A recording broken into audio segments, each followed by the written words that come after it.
So I think generally there are three big and very common misconceptions that exist when we talk about mental health. I think the first one is it's sometimes getting labeled as a condition or an illness, and I think that's absolutely not true. I think mental health is something every single one of us should pay attention to, take care of, and we all go through ups and downs with regards to our own mental health.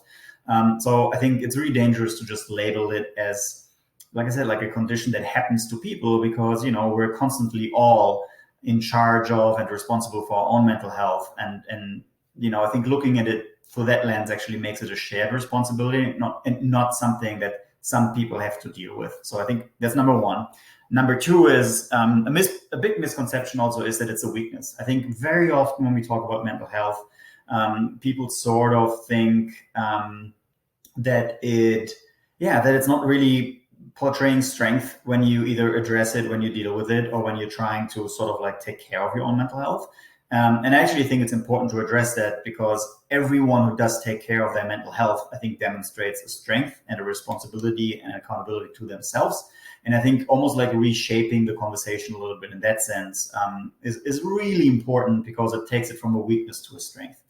And then number three, in terms of the big misconceptions in my mind, is that I feel sometimes when people do deal with mental health issues or challenges, the response very often is, well, you just got to pull yourself together, and then you'll just, get out of it. And I think that's just not how it works. I think different people deal with it at their own rhythm and at different rhythms, and, through different tools and techniques. And it's not so much about just pulling yourself together. I think it's paying really thoughtful and intentional attention to it, and working with yourself, and maybe with the help of others on getting to a state where you feel mentally very healthy and confident.